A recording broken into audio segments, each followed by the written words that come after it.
మహాభారతంలోని 16వ పర్వమైన మౌసల పర్వంలో శ్రీకృష్ణుని నిర్యాణం అవతార సమాప్తి అత్యంత విషాదకరంగా దైవికంగా వర్ణించబడింది.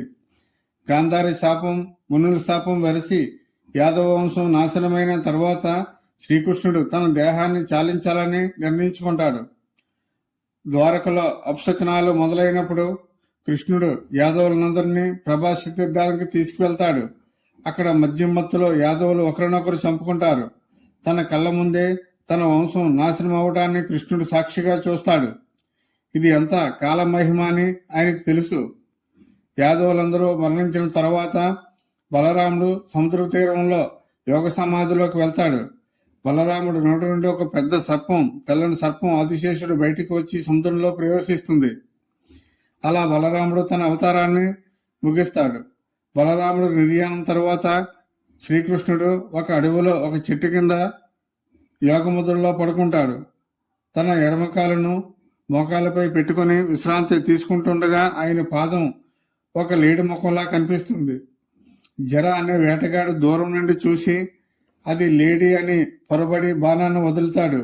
ఆ బాణం శ్రీకృష్ణుని పాదానికి తగులుతుంది. శ్రీకృష్ణుని దగ్గరికి వెళ్ళి ఆ వేటగాడు తాను చేసింది తప్పు అని తెలుసుకొని విలిపిస్తాడు. కాని కృష్ణుడు అతడును ఓదార్చి ఇది అంతా ముందే నిశ్చయింపబడింది అని చెబుతాడు. శ్రీకృష్ణుడు తన దేహాన్ని వదిలి దివ్య తేజస్సులో స్వర్గానికి అంటే వైకుంఠానికి చేరుకుంటాడు. కృష్ణుడు భూమిని వదిలిన మరుక్షణమే ద్వాపరయుగం ముగిసి కలియుగం ప్రారంభమైందని పురాణాలు చెబుతాయి. శ్రీకృష్ణుడి నిర్యాణం వార్త విన్న అర్జునుడు ద్వారకకు చేరుకుంటాడు.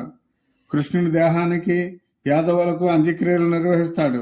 మిగిలిన స్త్రీలను పిల్లలను తీసుకుని అర్జునుడు హస్తినాపురానికి బయలుదేరగానే సముద్రుడు ఉప్పొంగి ద్వారకా నగరాన్ని తనలో కలిపేసుకుంటాడు. శ్రీకృష్ణుని మరణం తరువాత పాండవులలో వైరాగ్యం మొదలవుతుంది.